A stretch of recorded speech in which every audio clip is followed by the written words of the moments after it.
E agora nós vamos abrir a Bíblia para o tema de hoje. Por favor, abram a Bíblia comigo e vamos ler duas passagens. A primeira passagem está em Apocalipse 3, versículos 7 e 8.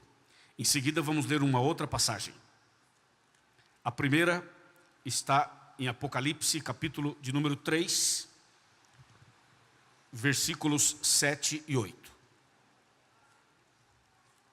Está escrito assim: ao anjo da igreja em Filadélfia escreve: estas coisas diz o santo, o verdadeiro, aquele que tem a chave de Davi, que abre e ninguém fechará, e que fecha e ninguém abrirá. Conheço as tuas obras, eis que tenho posto diante de ti uma porta aberta, a qual ninguém pode fechar, que tens pouca força, entretanto guardaste a minha palavra e não negaste o meu nome. Esse é o primeiro texto.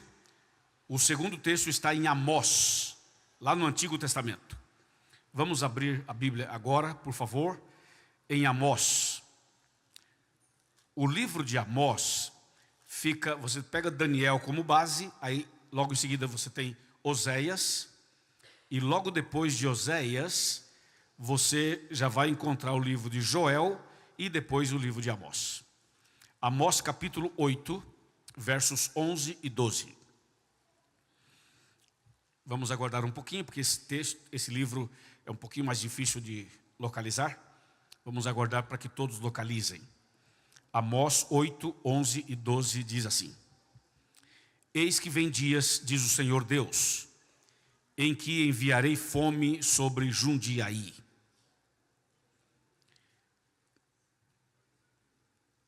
Não? Não? Sobre o quê? Uai, e Jundiaí, está onde? Jundiaí está aí, não está não? Aí? Está Jundiaí, está São Paulo, está Campinas, Campo Limpo, está tudo aí. Brasília também. Boa, boa, gostei de... É isso aí. Vamos ler de novo. Eis que vem dias, diz o Senhor Deus, em que enviarei fome sobre o quê? Sobre a terra. Sobre Jundiaí também, tá? Sobre a terra. Não é fome de pão nem sede de água, mas de ouvir as palavras do Senhor. E andarão de mar a mar, do norte até o oriente. Correrão por toda parte, procurando a palavra do Senhor, e não acharão. Até aqui. Vocês perceberam então que nós lemos dois livros. O primeiro foi Apocalipse. E aqui em Apocalipse, tá tudo bem? E aqui em Apocalipse, no primeiro texto, a gente viu que Deus colocou uma porta aberta. Foi o primeiro texto. Eis que eu coloco diante de ti uma porta aberta. Ele fala assim: quando eu abro a porta, ninguém pode fechar. E quando eu fechar a porta, ninguém poderá abrir. Resumindo, foi isso que nós lemos lá em Apocalipse. Agora aqui em Amós, o texto é muito contundente, muito forte, quando diz assim, que Deus vai enviar fome sobre a terra, fome e sede. Só que o profeta já avisa, não é fome de pão e nem sede de água, mas de ouvir as palavras de Deus. Bom, para entender essas duas passagens e esse assunto, eu queria dar para você um panorama rapidamente sobre o livro de Amós, para ter uma ideia sobre o livro de Amós. Depois a gente vai explicar as duas passagens e aí vai ficar claro e mais fácil de entender. Primeiramente, é importante lembrar que o livro de Amós é um livro de natureza profética. Esse é um livro profético, como se fosse um apocalipse. E esse livro trata de vários assuntos muito importantes. Um dos assuntos que ele trata é a injustiça social. Um outro assunto do livro é a idolatria. Um outro assunto que o livro trata também é o formalismo religioso. E mais um tema é o juízo final e a volta de Jesus. Resumindo, o livro de Amós trata desses assuntos. Ok? Esse livro foi escrito aproximadamente no ano 760 a.C. E esse livro leva o nome de Amós, que é o nome do próprio profeta. E esse Amós era uma pessoa muito simples. Amós era um homem do interior, do campo, da roça. Amós trabalhava com gados. Ele cuidava de gados. Era um dos trabalhos dele. E um outro trabalho de Amós era plantar figos e colher figos. Então, um homem muito simples lá do interiorzão, Deus o chamou para ser um profeta. Assim era Amós. E uma coisa muito curiosa sobre o nome do profeta, como eu disse aqui durante a semana, nos tempos bíblicos, quando uma mamãe ganhava um bebê, ela colocava o nome no seu bebê de acordo com o significado religioso daquele nome. E no caso aqui, Amós significa carregador de fardos. Não é um significado assim tão romântico, tão bonito assim. É um significado meio estranho. Imagina a mulher com um bebezinho no colo e alguém fala, qual o nome desse lindo bebê? E ela fala, carregador de fardos. Parece que não fica meio estranho, não é? Mas sabe por que Amós significa carregador de fardos? Porque o ministério do profeta Amós estava conectado com o ministério de Cristo. Amós desenvolveu um ministério apontando para Cristo. Quando Amós escreveu o seu livro, Jesus não tinha vindo aqui ainda através de Maria. Então, ele escreveu 760 anos antes de Cristo e as suas mensagens estavam conectadas com o ministério de Jesus aqui na terra. E se você observar bem, Jesus é o verdadeiro carregador de fardos. Foi Jesus quem disse, vinde a mim os que estão cansados e sobrecarregados, eu vos aliviarei. Ele fala, tomai sobre vós o meu jugo. Eu dou meu jugo para você, o meu jugo é suave, meu fardo é leve, eu dou para você, e você me dá o seu que é pesado e eu carrego para você. Então o carregador de fardos é Jesus. E Amós significa carregador de fardos, para mostrar essa conexão do ministério de Amós com o ministério de Cristo. Então assim, só para ter uma ideia rápida. Um outro destaque que eu queria fazer, antes de explicar os dois textos, é que o livro de Amós é o único livro da Bíblia que tem um texto que você conhece, já ouviu falar, mas talvez você não estava associando a esse livro. Olha o texto que está nesse livro de Amós. Certamente o Senhor Deus não fará coisa alguma sem primeiro revelar o seu segredo aos seus servos, os profetas. Esse texto está em Amós, capítulo 3, versículo 7. É, portanto, um livro muito chave, assim, para todo o entendimento da palavra de Deus. Bem, então agora nós temos que pegar os dois textos, o de Apocalipse e também o de Amós, para analisar e entender a mensagem de hoje. Quem viu as postagens nas redes sociais já sabe que o tema de hoje é a porta da graça. É o tema do sermão de hoje. Por isso começamos com Apocalipse, mostrando que quando Deus abre uma porta, ninguém fecha, e quando Deus fecha, ninguém abre. Bom, o livro de Amós fala exatamente disso, nesse texto que a gente leu. O capítulo 8 de Amós, verso 11, é muito claro o texto quando diz assim, vai chegar um tempo em que Deus vai enviar fome e sede sobre a terra. Bom, ele fala que a fome e a sede não são literais, são espirituais. Não é que vai acabar a comida, o arroz e o feijão, não é isso. E nem a água. É uma figura de linguagem para falar de algo espiritual. Mas para você entender o espiritual, tem que partir do que é material. A gente parte do material para entender o espiritual. Você parte de alguma coisa conhecida para entender o desconhecido. Então vamos lá. O profeta usa dois elementos. O primeiro elemento é o pão. O segundo, a água. Quando Amós fala do pão, ele está fazendo uma referência a Jesus. Jesus é o pão da vida. João 6,48. Então quando Amós menciona o pão, ele está falando de Cristo. Ok? E quando Amós fala da água, ele está se referindo ao Espírito Santo. O Espírito Santo é comparado na Bíblia à água, ao fogo, ao vento, à pomba, ao azeite. São símbolos do Espírito Santo. A água é um desses símbolos. Então quando ele fala assim, pão e água, ele está falando de Jesus e do Espírito Santo. Quando ele menciona assim, vai chegar um tempo em que Deus vai enviar sobre a terra fome e sede. Bom, o que é fome? É a falta do pão. O que é a sede? É a falta da água. Então, o que Amós está dizendo exatamente, já que ele não está falando de algo literal, mas de algo espiritual. Ele está falando algo bem profundo, que significa o seguinte. Amós está dizendo, o ministério de Cristo, o pão da vida, vai acabar. E o ministério do Espírito Santo, a água viva, também vai acabar. É isso que Amós está dizendo. Quando ele fala que Deus vai enviar fome e sede. Bom, a fome é a falta do pão e a sede a falta da água. Então o texto está dizendo o seguinte, que vai chegar um tempo em que o ministério de Jesus, o pão da vida, vai terminar. E o ministério do Espírito Santo, a água viva, também vai acabar. Quando esse dia chegar, haverá fome espiritual e sede espiritual. É isso que o profeta Amós está dizendo. E o que significa exatamente isso? Quando é que isso vai acontecer? Bem, você e eu sabemos que Jesus morreu na cruz. Aliás, foi o tema de ontem. Jesus morreu na cruz, foi sepultado, ressuscitou e voltou para o céu. Jesus hoje está no céu, no lugar santíssimo do santuário celestial, intercedendo por nós. Certo? E quem está aqui na terra representando Jesus? O Espírito Santo.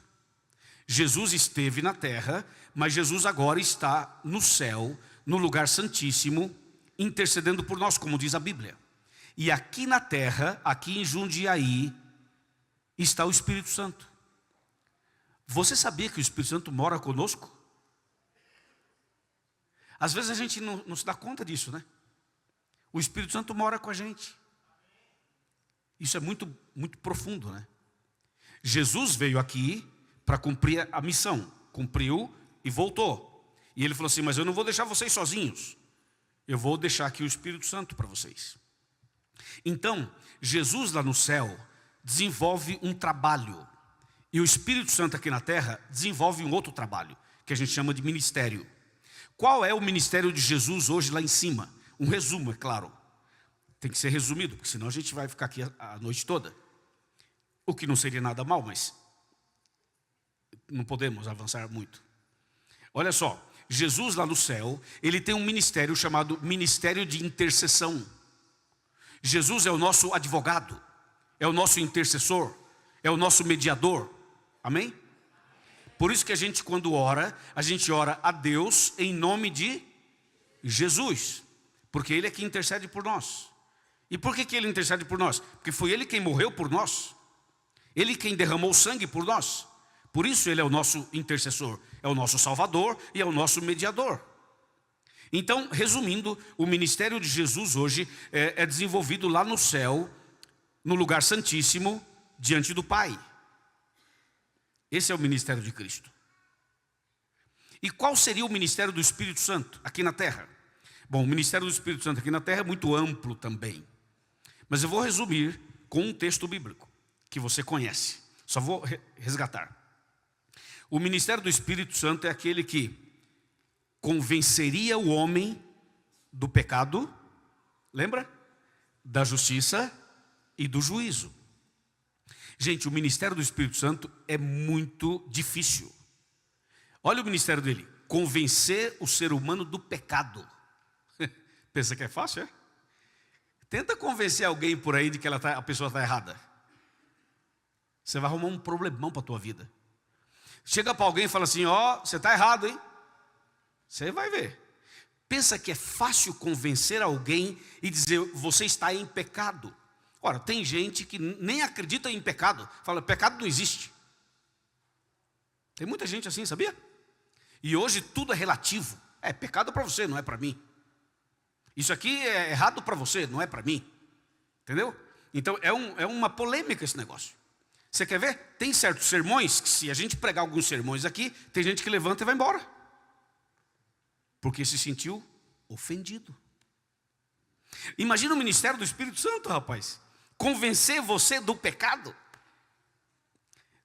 Imagina, é como se uma pessoa chegasse para outra e falasse assim, você está doente, precisa ir ao médico. Aí você fala assim, quem está doente? Eu? É, você. Não estou doente. Tá, não estou. Tá, não estou. Tá, não estou. Como é que você vai convencer uma pessoa de que ela está doente se ela não se sente doente? Olha o ministério do Espírito Santo: convencer o ser humano do pecado, da justiça e do juízo. É uma guerra. Por isso que quando alguém se batiza, a gente faz uma festa. E esse finalmente foi convencido do pecado. Aceitou que é pecador, se arrependeu, se entregou e se batizou. Aleluia. Então, veja só uma coisa. Você sabe quem nos trouxe aqui hoje? O Espírito Santo. E uma vez um rapaz falou assim: não, foi meu carro. Foi o Espírito Santo? Não, foi meu carro, eu vim de carro. Mas quem colocou em você o desejo de vir foi o Espírito Santo. Ele falou: não, mas eu vim sem querer, não queria estar aqui não. Um rapaz falou para mim, falou assim: eu estou na igreja hoje, mas eu não queria estar, estou louco que acabe e quero ir embora. Não tô bem aqui, não quero ficar aqui.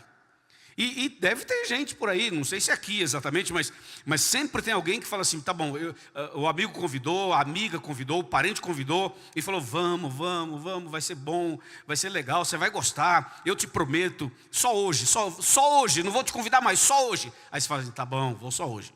Mas olha, só hoje, hein? E você está aqui, mas você não queria estar aqui. Entendeu? Então deixa eu te dizer, mesmo sem você querer, foi o Espírito Santo que te trouxe aqui hoje. Porque talvez esta seja a sua grande chance. A sua grande oportunidade será essa hoje. O Espírito Santo é quem proporciona esse encontro que estamos tendo aqui. Sabe quem nos faz ler a Bíblia, estudar a Bíblia? O Espírito Santo. Sabe quem nos faz entender a Bíblia? O Espírito Santo. Sabe quem nos leva a nos emocionar quando estudamos a Bíblia? É o Espírito Santo. Sabe quem nos leva ao arrependimento de um determinado pecado? É o Espírito Santo. Sabe quem é que faz uma pessoa se humilhar a ponto de entrar no batistério e se batizar na frente de todo mundo? É o Espírito Santo. O Espírito Santo tem um ministério extraordinário, poderosíssimo. E eu tenho uma notícia para dar. O Espírito Santo está aqui no meio de nós. E de alguma maneira, você será tocado por Ele. Quando eu falo tocado, não necessariamente tem que ter emoção no meio. Tocado significa, a mensagem de Deus será entendida por você. Alguns se emocionam, outros não, não importa. O que importa é que a palavra de Deus vai chegar à sua mente, ao seu raciocínio e ao seu coração. E você vai sair daqui hoje com a seguinte certeza: hoje o Espírito Santo falou comigo. Você vai ver. Então, o profeta Amós, ele está falando do ministério do Espírito Santo aqui na terra. E agora veja a relação que tem entre Amós e o Apocalipse. Por isso que eu li os dois textos.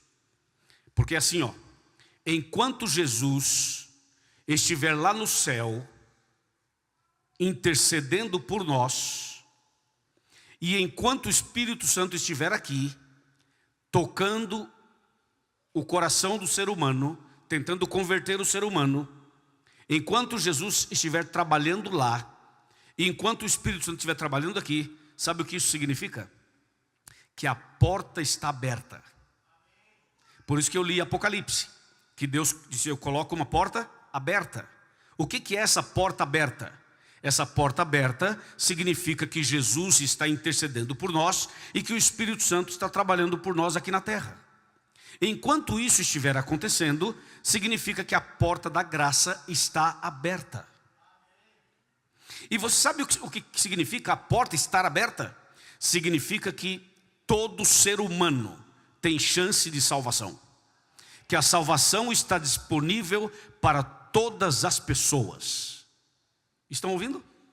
Para todas as pessoas, eu disse. O que significa todas as pessoas? Todas. Bom, mas nós temos que entender isso melhor, porque essa expressão toda ou todas assim, fica meio estranho, é muito genérico. Então vamos lá. A porta da graça está aberta para os evangélicos, mas também está aberta para os católicos, mas também está aberta para os espíritas, mas também está aberta para os ateus. A porta da graça está aberta também para os agnósticos. A porta da graça está aberta também para os muçulmanos, para os budistas, para os judeus. A porta da graça está aberta para os hindus. A porta da graça está aberta para as prostitutas, para os bandidos, para os homens de bem, para os homens maus, para as mulheres de bem, para as mulheres más. A porta da graça está aberta para o patrão e para o empregado, para o branco e para o preto, para o rico e para o pobre. A porta da graça está aberta para os pastores e também para os evangelistas, claro. A porta da graça está aberta para os padres, para os sacerdotes. A porta da graça está aberta para todo mundo. Amém, irmãos? Eu falei assim, alguns nomes assim, para tornar mais claro o assunto. A porta da graça está aberta para você, rapaz. Para você, irmã. Para você que está aqui. Entendeu aí, varão? Está aberta para você. Está aberto para você, internauta. Está aberto para cada um de nós. Deus colocou uma porta aberta para cada um de nós. Quer ver uma coisa? Quando a gente fala em porta, se você for para João 10, verso 7, verso 9, Jesus disse, sabe o quê? Eu sou a porta. E se você fala em graça, e você for lá para Efésios 2, de 8 a 10, você vai ver que graça é um dom imerecido. É um dom que Deus dá que a gente não merece. É como se fosse um presente. A graça é um presente de Deus. E o maior presente que Deus deu para a humanidade até hoje foi Jesus. Foi enviar Jesus aqui. Então, resumindo, a porta é Jesus e a graça também é Jesus. Quando você fala assim, eu sou salvo pela graça, é a mesma coisa que dizer, eu sou salvo por Jesus. Quem morreu na cruz, foi Jesus ou foi a graça? Não dá para separar, é uma coisa só. Entendeu? Falar que você é salvo pela graça é a mesma coisa que dizer eu sou salvo por Jesus. Então, quando a gente fala em porta da graça, estamos falando de Jesus. E quando Amós fala do pão, é Jesus. Fala da água, é o Espírito Santo. Vê como as coisas vão criando forma, vão fazendo sentido para a gente. Agora entenda, quando o profeta Amós fala que haverá a fome e a sede, essa fome e essa sede se dará quando Jesus terminar seu trabalho lá em cima. E quando o Espírito Santo terminar seu trabalho aqui embaixo. Vocês sabem que vai chegar um momento em que Jesus lá do céu vai se levantar e vai levantar sua mão direita e vai dizer assim, está feito. Esse está feito significa acabou, terminou. A Bíblia diz que esse dia vai chegar. Então Jesus vai dizer assim, está feito. Quando Jesus falar isto lá em cima, aqui embaixo, o Espírito Santo vai dizer, sabe o quê? Aqui também está feito. Jesus vai dizer lá em cima, acabou. O Espírito Santo vai dizer aqui embaixo, aqui também acabou. Quando esse dia chegar, a porta se fecha. Mas a porta não vai se fechar apenas com esses dois eventos. Vários outros eventos proféticos irão acontecer simultaneamente, tudo junto ali. Quando Jesus falar o está feito lá, o Espírito falar o está feito aqui, nesse exato momento, sabe o que vai acontecer? Vai se cumprir Mateus 24:14. O Evangelho será pregado em todo o mundo. Vai se cumprir Apocalipse 22, verso 11, que diz, quem é justo continua justo, quem é ímpio continua ímpio. Ou seja, nesse dia, quem se salvou, quem não se salvou, não se salvará mais, porque a porta estará fechada. Nesse dia, vai se cumprir Apocalipse 7. Apocalipse 7 foi o tema de sábado passado, que eu preguei aqui. Vai se cumprir nesse dia Apocalipse 7, ou seja, quando Jesus falar está feito, e o Espírito Santo falar está feito, os anjos de Apocalipse 7 vão soltar os ventos. E nesse mesmo dia, vai se cumprir também Apocalipse 16. Quando fechar a porta da graça, quando os ventos forem soltos, quando cumprir Mateus 24:14, quando cumprir Apocalipse 22, verso 11, então cairão sobre a terra as 7 últimas pragas. E nesse dia, Tudo simultaneamente. E nesse dia, haverá a última reunião pública na igreja. O último culto público. Daí não haverá mais. As igrejas estarão fechadas. O último programa da TV Novo Tempo vai ao ar. E a TV também não vai existir mais. A última transmissão pelas redes sociais vai ao ar. E não haverá mais transmissões. A última semana como essa será feita. E nunca mais vai ter semana como essa.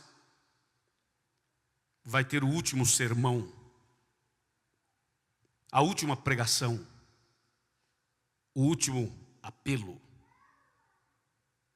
A última decisão. O último batismo. Nesse dia, tudo ocorrerá pela última vez. E aí a porta se fecha.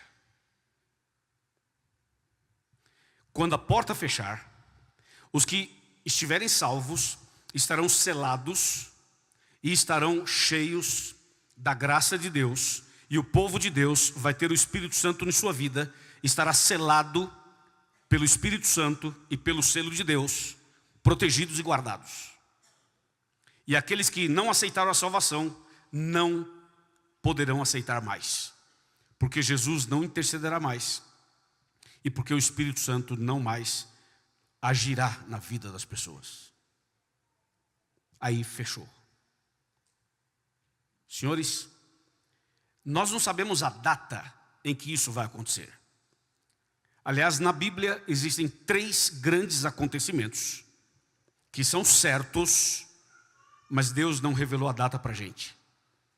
O primeiro acontecimento que é certo e que Deus não revelou a data é o dia em que vamos morrer. A gente sabe que vai morrer, mas ninguém sabe quando. Deus não revelou.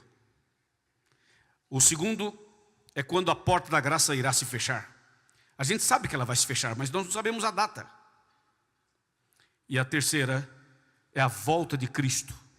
Nós sabemos que Jesus vai voltar, mas não sabemos a data. Então, são 3 acontecimentos certos e sérios. Irão se cumprir, irão acontecer, mas nós não sabemos a data. E Deus é muito sábio ao não revelar a data para nós. O que Deus quer é que nós tomemos decisões hoje. É que a gente ande com Ele todo dia e não fique preso a uma data. Se você e eu andarmos com Deus, estaremos seguros, estaremos protegidos, estaremos salvos.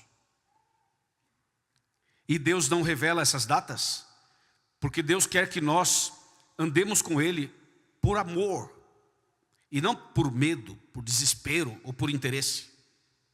Deus quer que seja algo por amor. Por isso não revelou essas datas. E como eu sei, como eu posso saber, como que nós podemos saber se essa porta da graça está perto de fechar ou se vai demorar muito? Tem algo importante aqui, merece um chega mais perto. Para quem está pela primeira vez, talvez não sabe o que eu estou fazendo, né? O chega mais perto é quando eu sento aqui e chamo a câmera. E ele me dá um zoom aqui, e eu falo com o internauta e falo com vocês também. Mas focado ali. Isso aqui é muito importante. Porque, baseado na Bíblia, nós podemos saber se a data do fechamento da porta está perto ou está longe. Os mesmos sinais da volta de Cristo são os mesmos sinais do fechamento da porta. Os mesmos. Por exemplo, guerras. Guerras, isso está naquela lista dos eventos finais, que diz que Jesus em breve voltará. Mas essas mesmas guerras anunciam que a porta da graça está para se fechar. A porta da graça se fechará antes da volta de Cristo. Então os mesmos eventos finais que anunciam a volta de Cristo são os mesmos que anunciam o fechamento da porta da graça. E eu acho que você, internauta, e você que está sentado aqui na igreja, já percebeu que o mundo está cada vez mais insensível para as coisas de Deus.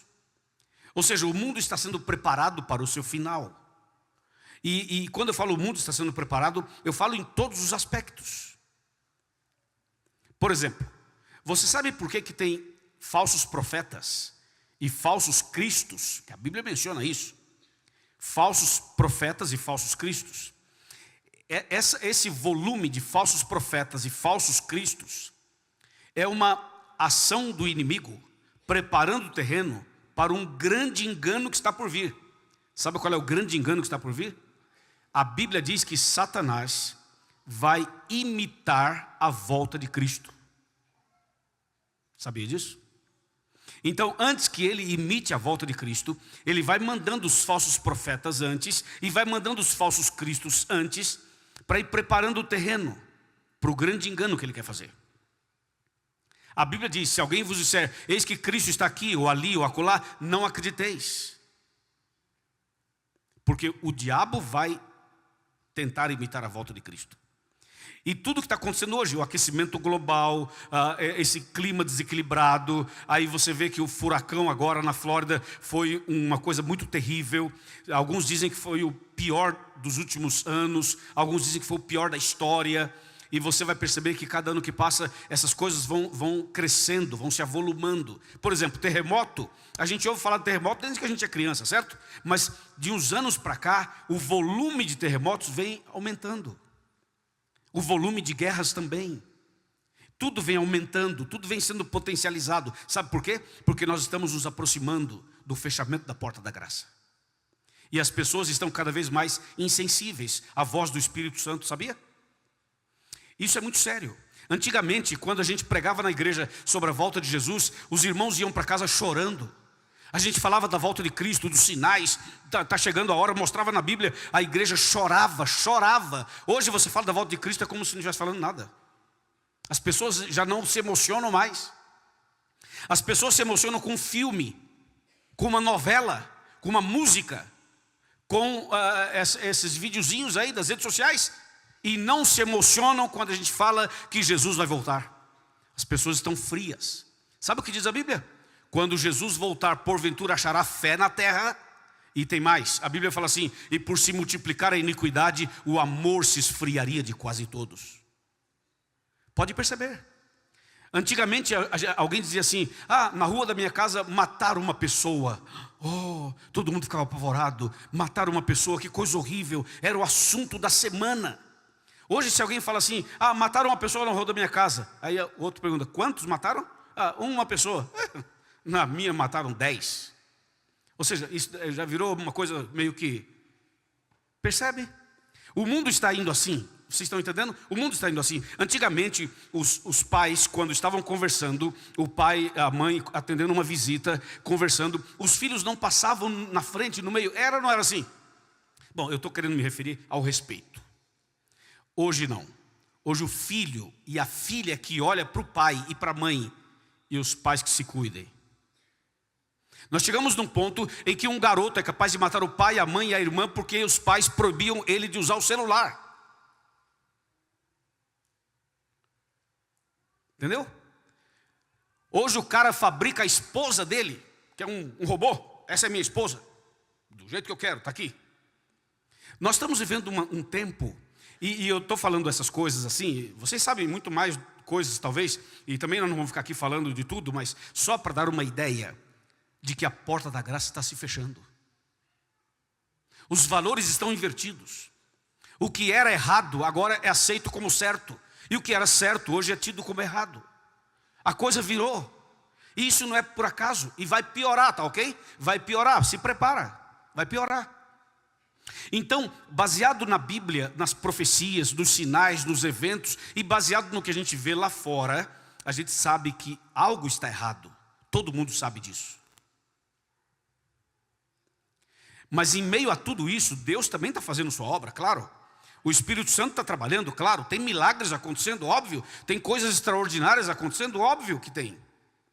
Mas entenda que nós estamos caminhando para o final e para o fechamento da porta da graça. O Espírito Santo toca no coração de todo mundo, mas nem todo mundo ouve. Sabia? A pessoa está tão insensível. A pessoa está tão distante. O Espírito Santo está falando e a pessoa não está conseguindo entender. Tem um texto no Apocalipse que me impressiona muito. É Apocalipse 3:20, que é bem conhecido, que fala assim: eis que estou à porta e bato. Lembra? Eis que estou à porta e bato. Aí ele fala assim: se alguém ouvir a minha voz, se ouvir e abrir a porta. Então, primeiro, tem gente que não ouve mais. Segundo, tem gente que ouve, mas não abre a porta. Então, a situação é essa. Jesus, para entrar na vida da gente, tem que bater. E às vezes gritar. Para ver se a pessoa escuta a voz dele. Para ele entrar. Então Amós está dizendo exatamente isso. Que vai chegar um tempo em que a porta se fecha. Jesus, o pão da vida, termina o seu trabalho. O Espírito Santo, a água viva, termina o seu trabalho. E a porta que está aberta lá em Apocalipse 3 vai se fechar. E aí vem Amós 8, verso 11. E o verso 12 agora. O verso 11 nós já explicamos, mas o verso 12 fala assim: quando fechar a porta, as pessoas irão de mar a mar, diz a Bíblia. Amós 8, verso 12. As pessoas irão de mar a mar, do norte até o oriente, procurando a palavra do Senhor, e não acharão. É o que diz o texto. E não acharão. Sabe por quê? Não significa que as Bíblias serão recolhidas. Não é isso que o texto está dizendo. Pode até ser que recolham Bíblias por aí e tal, mas não é isso que o texto está dizendo.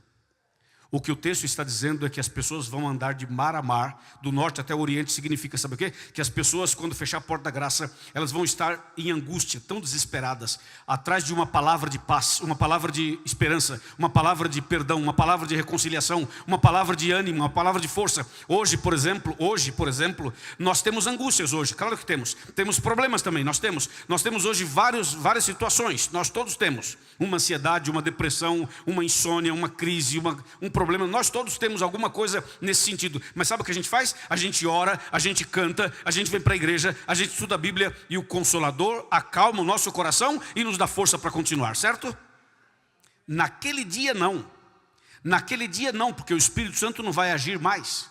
E porque Jesus não vai interceder mais. Então naquele dia, quando o vazio bater, quando o desespero bater, quando a angústia bater, quando a ansiedade bater, quando o desespero bater, as pessoas irão de mar a mar, irão do norte até o oriente procurando uma palavra. Escuta, onde é que o pastor Jean está pregando?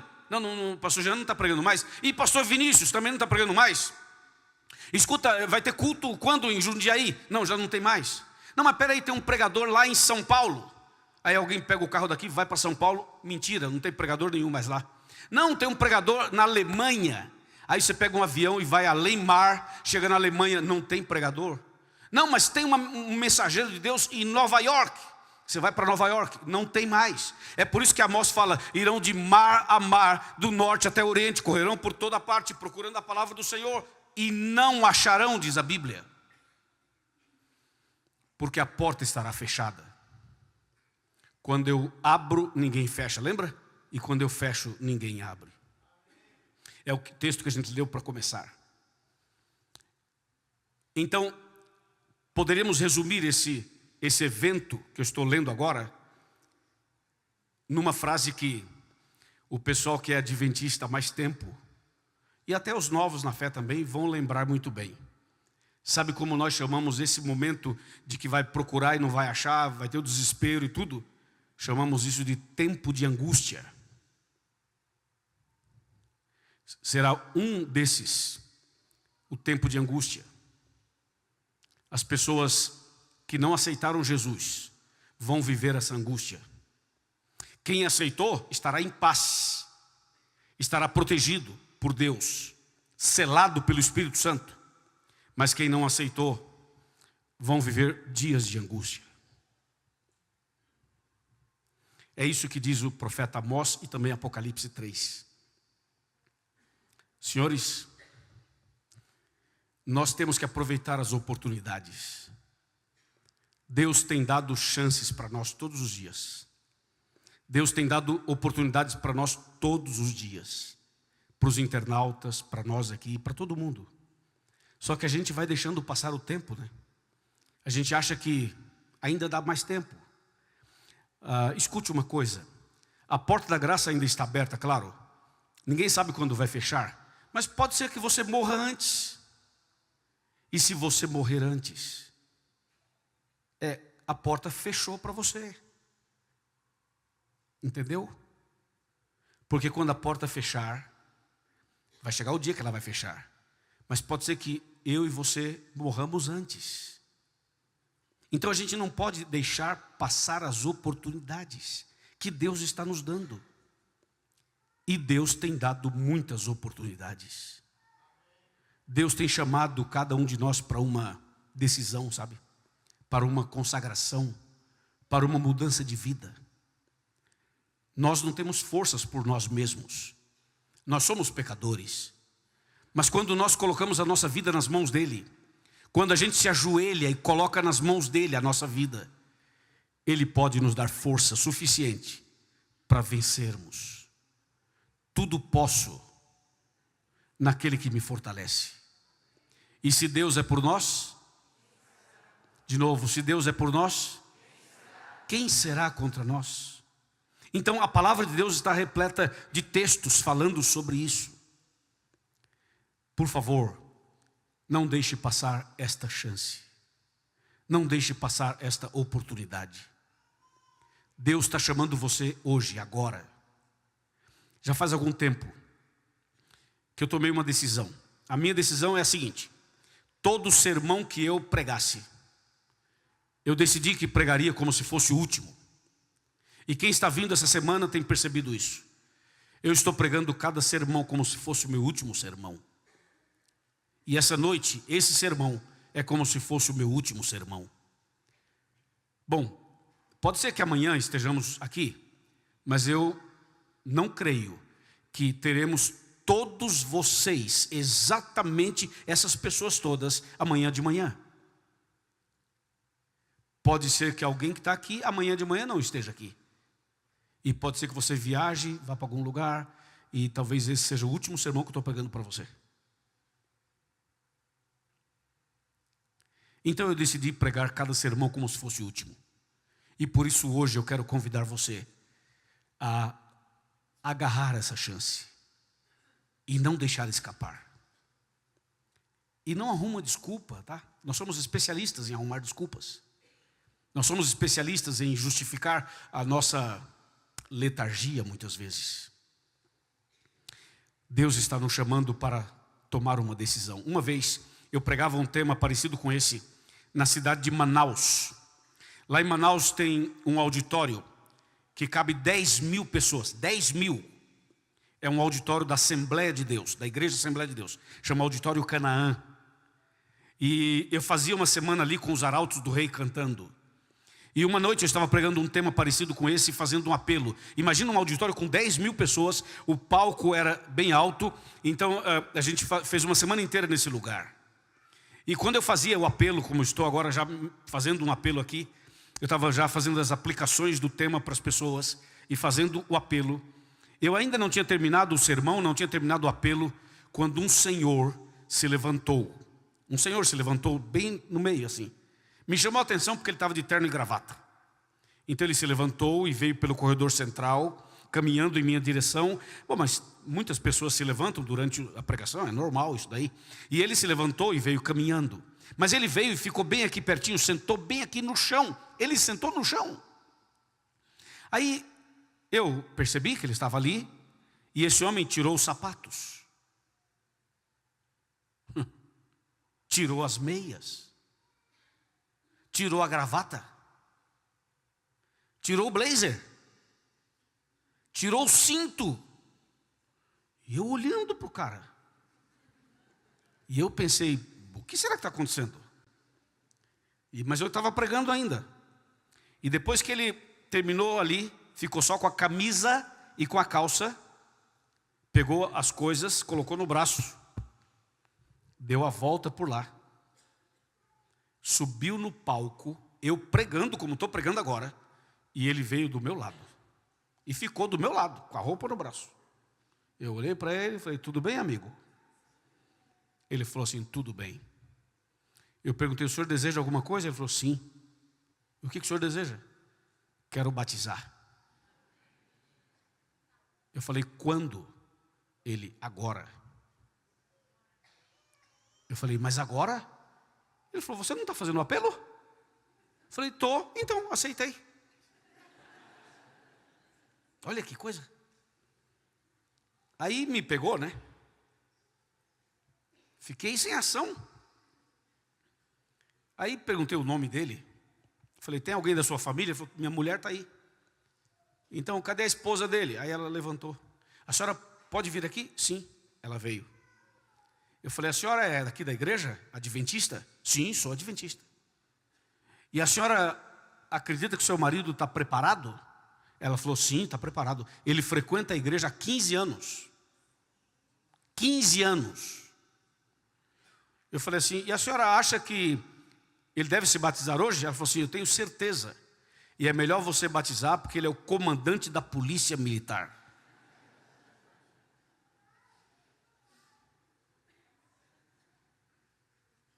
Olha isso. Batiza que é o comandante da polícia militar. Olha isso. E aí eu fiquei sem ação, né? E sabia que Deus estava fazendo a obra na vida dele. E então, eu disse, o senhor será batizado.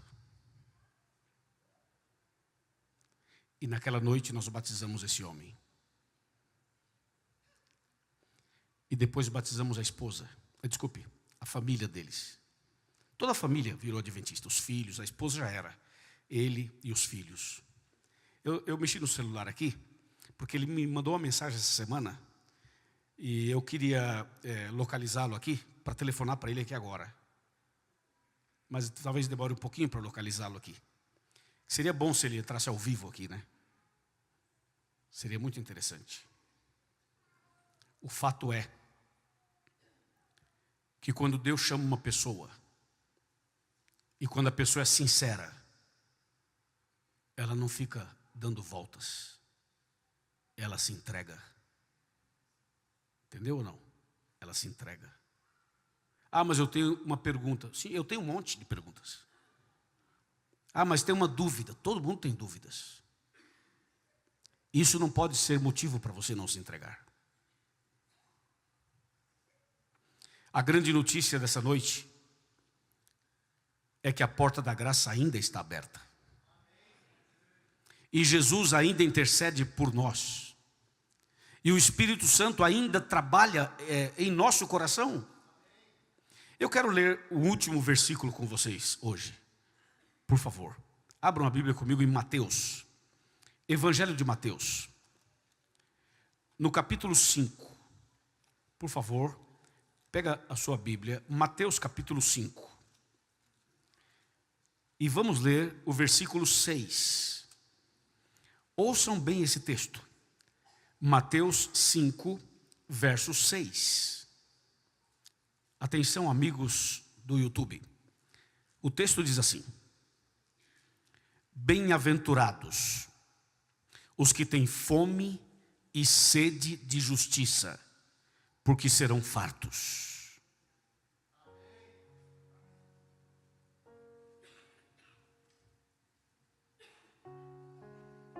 Ouviu isso? Esse é um texto muito precioso, sabia?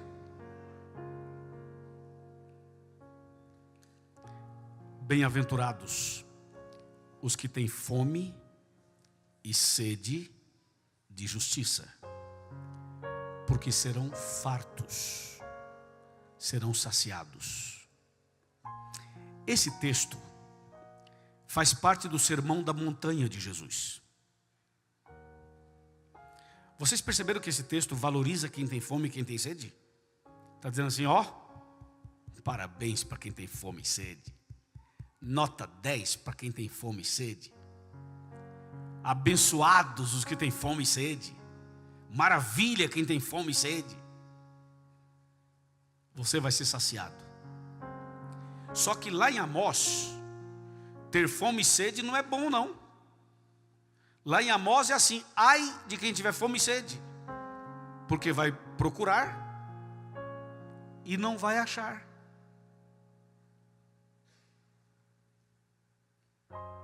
Então, para Amós, ter fome e sede é perdição. Para Amós, ter fome e sede é derrota. Para Jesus, ter fome e sede é nota 10. A pergunta é a seguinte: por que para um não é bom ter fome e sede e para o outro é bom? É que o texto bíblico de Amós se refere ao futuro, se aplica ao período pós-fechamento da porta da graça. Por isso que quem tiver fome e sede depois que a porta da graça se fechar, vai procurar e não vai achar. Ter fome e sede, no contexto de Amós, é viver um tempo de angústia como nunca viveu. Mas o texto de Jesus se refere ao período antes do fechamento. É hoje, é para agora. Enquanto a porta estiver aberta, bem-aventurados os que têm fome e sede, porque serão saciados.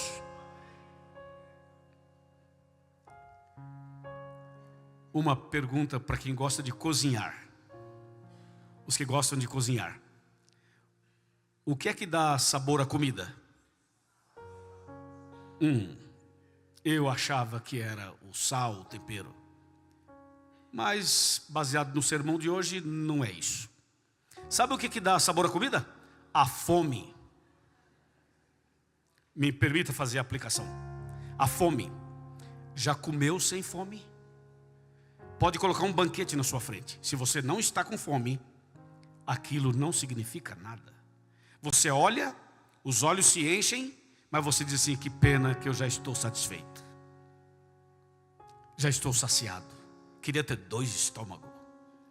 Mas não tem. Quando a gente tem fome, quando a gente tem muita fome, ainda que seja um pãozinho seco, com a manteiguinha ou sem manteiga, dependendo da fome, meu amigo, o pãozinho seco é um banquete. Por que você acha que um homeless, por que você acha que um morador de rua, por que você acha que uma pessoa, um mendigo, vai no lixo e pega o que você descartou e come como se fosse um banquete? Sabe por quê? A fome.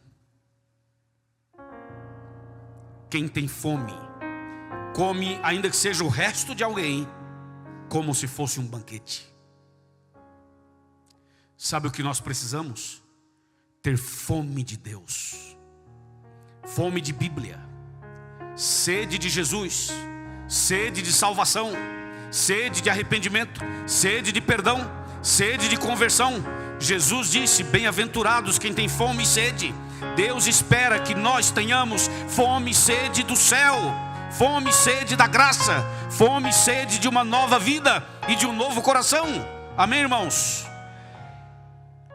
É que muitas vezes nós não temos a fome e a sede.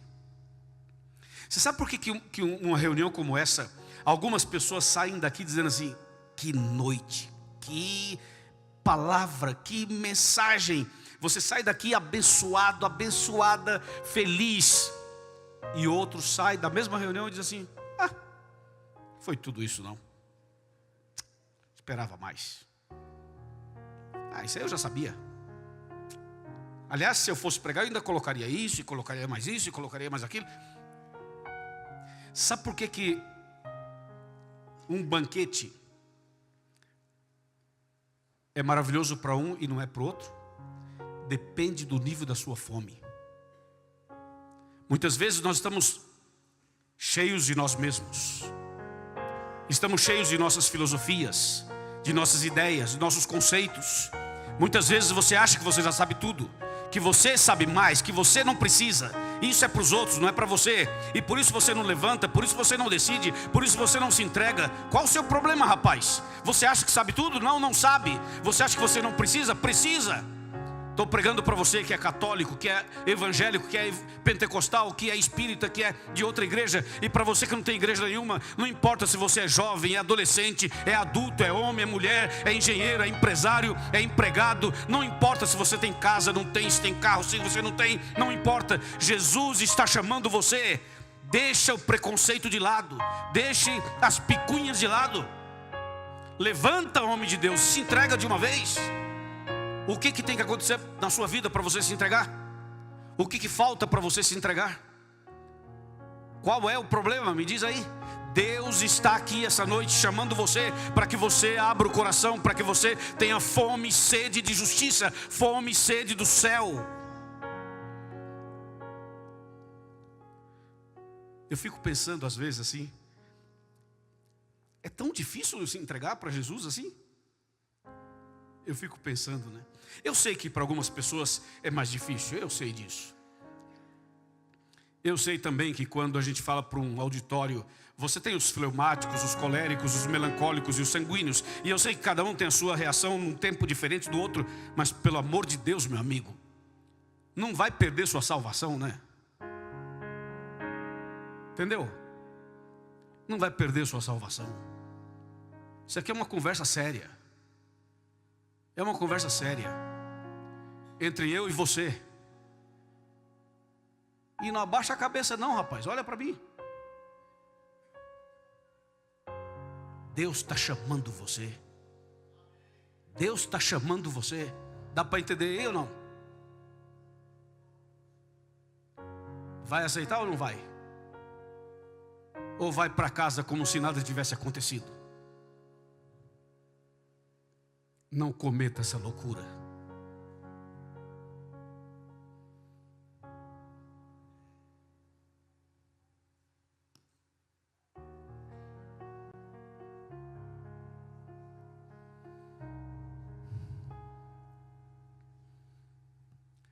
Tem uma outra porta, além da porta da graça. É a porta do coração. A porta da graça, só Jesus tem a chave. Por isso que ele fala, quando eu abro, ninguém fecha. Quando eu fecho, ninguém abre. Mas a porta do seu coração, só você tem a chave. Por isso que ele fala, eu estou à porta e bato. Você decide se vai abrir ou não. É isso.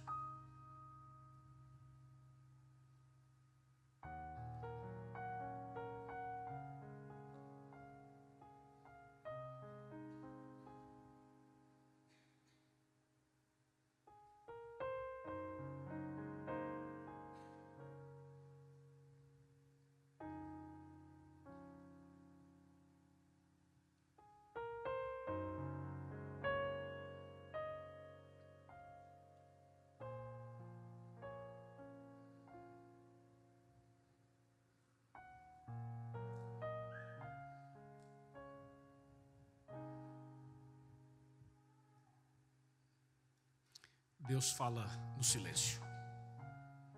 E fala muito no silêncio.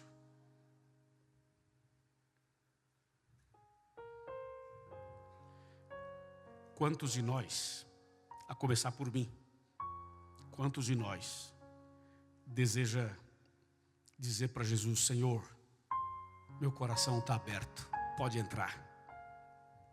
Começa por mim aqui. Levanta a mão. Estou olhando para ver se todo mundo levantou a mão. Sim, amém. Amém. Quem aqui gostaria que eu orasse por você, para um dia você se batizar? Quem gostaria? Levanta a mão. Mesmo quem já decidiu ontem, antes de ontem, semana passada, não importa. Levanta a mão de novo. Fica em pé. Você que aceita uma oração para se batizar um dia, fica em pé. Fica em pé. Aí, fica em pé. Uau, uau. Aleluia. Louvado seja o nome do Senhor. Amém.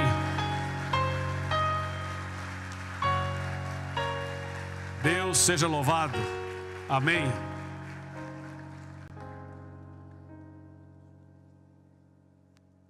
Amém.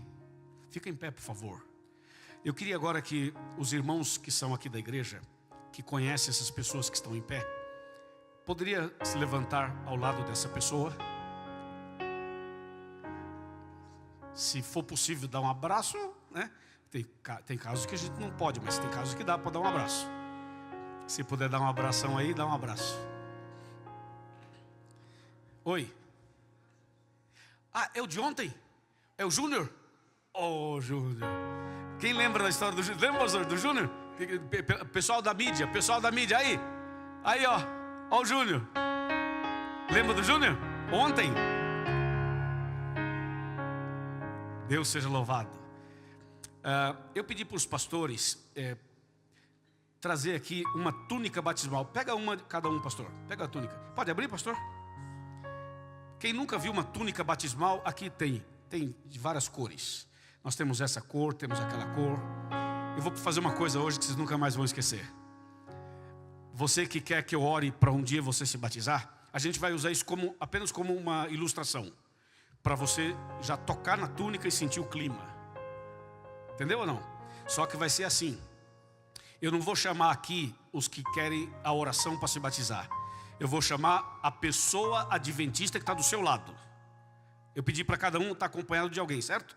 Então eu queria que você, que é adventista, que levantou ao lado da pessoa que quer se preparar para o batismo. Deu para entender o que eu falei? Que você, irmão, que está em pé ao lado dessa pessoa, que você viesse aqui e pegasse uma túnica. O irmão, deixa a pessoa que quer a oração para o batismo aí. E venha você aqui, pega uma túnica. Não se preocupe com o tamanho. Não vai lá ainda não, fica aí, fica aqui. Fica aqui. Pega a túnica e fica aqui. Pega a túnica e fica aqui. Não importa o tamanho, se vai servir, se não vai servir, porque não vai ser essa aí que ele vai usar um dia. Não se preocupe com o tamanho, nem com a cor, nem com nada, tá bom? Apenas segura a túnica, mas não volte para o seu lugar ainda. Segura a túnica. Só segura a túnica. E não se preocupe com o tamanho, se vai não deu certo, tal. Não se preocupe. Apenas pegue a túnica e fica aqui, não saia daqui ainda. Por favor. Cada um pega uma túnica. Olha aqui, tem alguns aqui ainda que vão pegar. Aqui, pastor. Do lado de cá. E eu espero que falte túnica. Espero que falte, né? Se faltar, significa que a gente vai pedir para o pastor fabricar mais túnicas. 2 caixas já foram. E ainda faltam vocês aqui. Ah, mas eles têm mais uma caixa ali. Calma, não sai não. Vai ser bem bonito o que vai acontecer agora. Aí, aqui, pastor, do lado de cá. Tem algumas pessoas esperando aqui. Pastor, do lado de cá.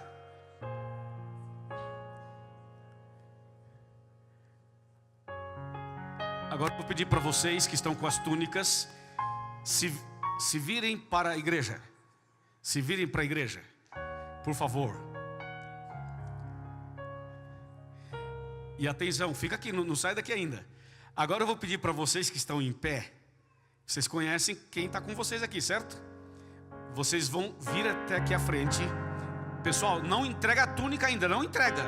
Só recebe o seu convidado aqui. Pode vir à frente, venham à frente vocês que estão em pé. Fica perto da pessoa que está com a túnica, mas não entrega a túnica ainda. Se entregar, estraga o apelo. Não entrega, só fica perto. Só fica perto. Quero chamar a nossa cantora Karen. Por favor. Atenção. Atenção. Cada um com o seu amigo. Agora olhem para mim aqui, por favor. Fica assim, ó. Fica assim, ó, de frente. Ó, você de frente com seu amigo. Assim, se forem 2 ou 3, se junta, não tem problema. Mas assim, ó, olho no olho, ok? Olho no olho. Tá bonita a cena, hein? Tá bonita a cena. Fica assim, fica assim. Aí, a túnica tá aí? Cadê a túnica? Ah, ok. Não entrega ainda não. É assim, ó, como eu tô com o pastor Jean. Nós dois aqui, ó. Você tá assim, frente a frente com ele, certo? Ok? Agora é o seguinte, pianista. Agora você vai ficar no apelo aí, pianista. Eu vou parar de falar. E eu queria que você, irmão que está com a túnica na mão,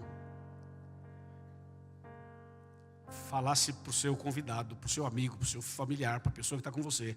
Fala assim, ó, dá os parabéns, peraí, não fala não, mas dá os parabéns pela decisão. Fala assim, conta comigo, eu vou te ajudar na preparação para o seu batismo. E a gente tem um encontro marcado no céu. Fala umas palavras bonitas assim, do seu jeito, tá bom? E aí entrega a túnica e dá um abraço. Mas fala, pelo amor de Deus, tem que falar. Não é só entregar não, tem que falar, ok? É com você, pianista. Vai, falem.